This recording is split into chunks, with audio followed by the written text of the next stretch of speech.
مجموعة ثانية من الأسئلة طرحها أخونا طارق بن زياد اللي كان سبق من طرح أيضا أسئلة سابقة ورديت عليها، ويناقش أيضا مرة أخرى وأنا شاكر له مجموعة من الأسئلة. أيضا أحاول قدر الإمكان الاختصار حتى أجيب على البقية. يقول فيها: السلام عليكم cher monsieur Zitout. Tout d'abord, merci des réponses que vous avez apportées à mes précédentes questions. Je n'ai pas complètement adhéré à votre point de vue concernant notre prédisposition à relever le défi d'une seconde révolution qui aboutirait au changement des régimes. Voici donc mes questions. Question 1. Ne pensez-vous pas qu'il eût été plus pertinent de concentrer nos énergies sur le travail fondamental de changement de mentalité, changement social et sociologique, avant le changement politique? خليني نجي ريبوندر على بروميير كيستيون بعد باش نروح للكيستيون باش نختصروا شويه الوقت. اخي الكريم، انا كما سبق وان قلت لك، انا لا اعتقد ان هناك تعارض ما بين التغيير على عده جبهات، بمعنى ان يكون هناك تغيير على المستوى الاجتماعي. بالعكس، التغيير على المستوى الاجتماعي وعلى مستوى الافكار على مستوى الذهنيات هو اذا شئنا احد الشروط الرئيسيه لنجاح التغيير على المستوى السياسي او التغيير على المستوى المبدئي. التغيير على المستوى الذهني والاجتماعي يمشي مع التغيير على المستوى السياسي كيدين لشخص واحد. عندما لا تكون هناك اليد الثانية فإن هذا الشخص يعاني ويصبح غير قادر بل عاجز على الأداء أشياء كثيرة. إذن أنا ممكن أشبهها في هذا الإطار.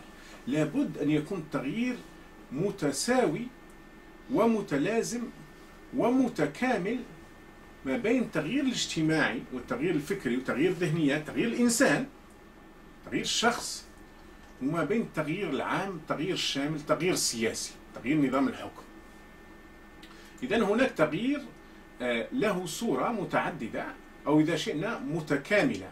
يعني هناك مجموعة من التغييرات، التغيير على المستوى التربوي، يقوم بعملية تربية واسعة، يقوم بعملية توعية واسعة، هذا عمل جبار يقوم به عشرات الآلاف مئات الآلاف ربما من الناس وعلى مستويات مختلفة.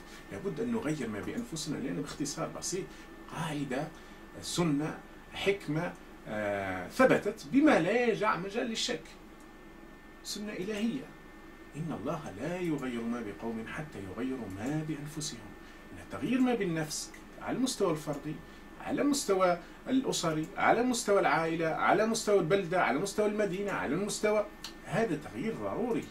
بدون إحداثه لن يتحقق التغيير الحقيقي، وإذا جاء سيكون تغيير تافه، تغيير سراب. حتى لو تمكنا منه فإن ربما الكوارث ستأتي.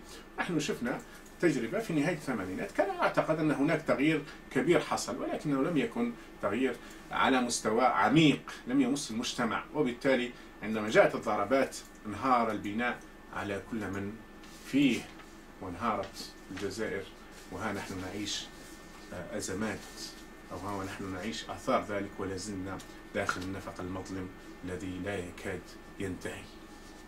وبالتالي أنا أرى أن هذا أمران متكاملان لا بد أن يتما معا، ولكن لا نتوقف إن لم يمشي أحد التغييرين ونقول لا علينا نتوقف حتى يأتي الثاني. لا، لابد أن واحد يمشي مع الثاني إذا شئنا بعبارة أخرى.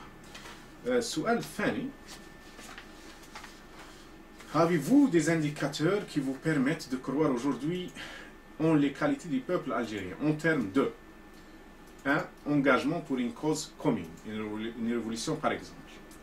2. Esprit de sacrifice, à l'instar de nos pères pendant la guerre de libération. 3. Qualité de l'élite dont ils disposent. 4. Éthique. En Algérie aujourd'hui, on a banalisé la corruption, le népotisme et la concussion dont devenue monnaie courante. Celui qui arnaque est qualifié de qafz. 5. Le niveau d'éducation académique. Après 15 ans de Ben Bouzid aux commandes de l'éducation nationale, je vous laisse deviner l'état général de notre système éducatif. 6. Le niveau de formation en enseignement supérieur. 7. L'autosuffisance alimentaire. Nous sommes un peuple qui mange ce qu'il ne produit pas et qui s'habille avec ce qu'il ne tisse pas. 7 أسئلة. قلنا السؤال الثاني تحتاج إلى كتاب للإجابة عنها، لأنك طرحت مجموعة من الإشكاليات تمس تقريبا الجوانب الرئيسية للمأساة الجزائرية وللمعاناة الجزائريين. ولكن باختصار طبعا أقدم إجابات سريعة إذا شئت. أقول فيها أنه فيما يخص الحديث عن لونجاجمون كومين، هذا لا يأتي من الهواء.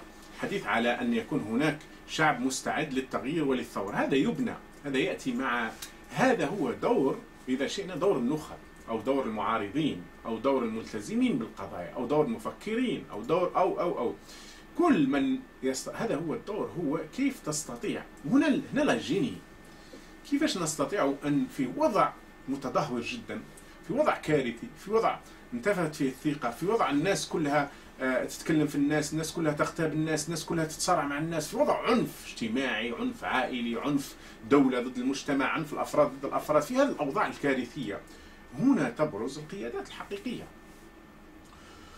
وهنا تبرز العقليات الاستثنائية، وهنا تبرز التنظيم المتقن والمحكم. هنا كيف نستطيع في أوضاع كارثية مهددة أن نحولها إلى opportunity، نحولها إلى مناسبة لإعادة بناء المجتمع والدولة. وهنا دور النخب، وهنا دورنا جميعا كجزائريين على مختلف المستويات، من أدنى المستويات إلى أعلاها.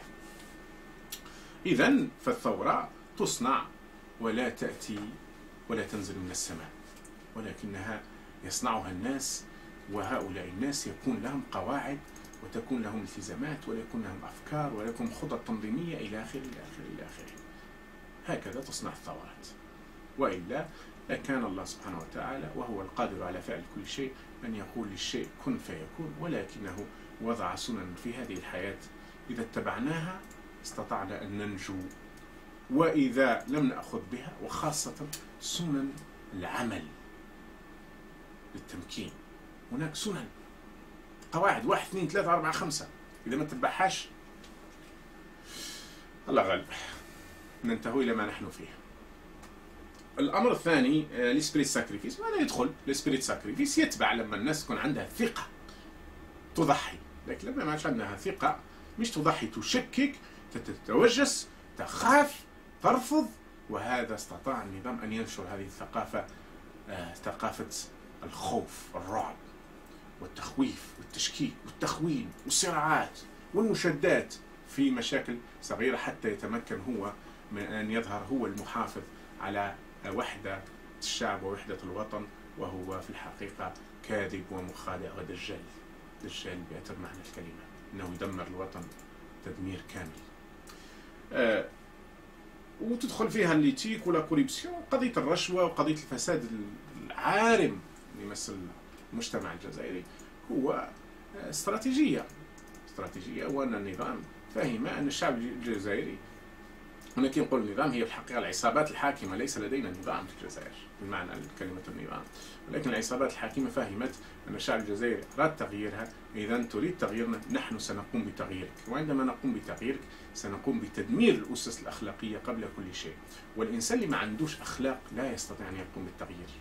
إنسان ضعيف أخلاقيا هو ضعيف، لا يمكن له أن يحدث التغيير، لأنه هو حد ذاته يعرف أنه لا يملك القدرة الأخلاقية لإحداث التغيير. وقضية التربية والإديوكاسيون كلها تتبع، ليس فقط الدمار لم يمس فقط التربية أو التعليم، طبعا مس التربية والتعليم، مس الإدارة، مس الصناعة، مس الزراعة، مس الأفكار، مس العلم، مس الأئمة، مس المساجد، مس كل المؤسسات أفرغت من محتواها وأصبحت أجهزة، فلا معنى لها تتلقى الأوامر من جهة مركزية هي الDRS اللي هم فيها أجرم الجزائريين الآن يتركزون داخل DRS. هنا عندما أقول DRS أو نظام الجنرالات فإني دائما أؤكد أنا لا أقصد مجموعة أشخاص يحملون رتب، أنا أقصد كل النظام القائم أو المرتبط بمدنييه وعسكريه، بالمافيات المالية اللي فيه، بالمافيات العسكرية، بالمافيات الفكرية، بكل ما فيه هذا النظام يجب أن يرحل ويستبدل بنظام وطني جزائري مخلص يرتبط بالشعب الجزائري بثوابته بأخلاقه بقيم. هذا اللي نقصده بنظام العصابات، وليس مجموعة جنرالات أو مجموعة سراق بكلمة أخرى. السؤال لوتوسيفيزونس اليمونتير اذا يدخل كله في هذا الاطار، وهو بالفعل ليس الشعب الذي لا ينتج او الذي لا يلبس ما يخيط او لا ياكل ما ينتج، لا، هناك نظام قائم على الدمار لم يسمح لهذا الشعب بأن يحدث أي شيء، بأن يقوم بأي شيء، وإنما كسر الشعب بكل معنى. وإحنا شفنا جزائريين في الخارج عندما يخرجوا للخارج كثير منهم ينجحون في ظروف بالغة الصعوبة، ومع ذلك يحققون أحيانا نجاحات باهرة. لماذا؟ لأنهم وجدوا الظروف والإمكانيات لتسمح لهم بتحقيق ذلك. وبالتالي العقلية الجزائرية هي عقلية بشرية تنجح عندما تكون ظروف جيدة، وتفشل عندما تكون الظروف كارثية، وبالتالي الفشل يعود على من استولوا على إرادة الشعب، على إرادة المجتمع، على قيادة الدولة.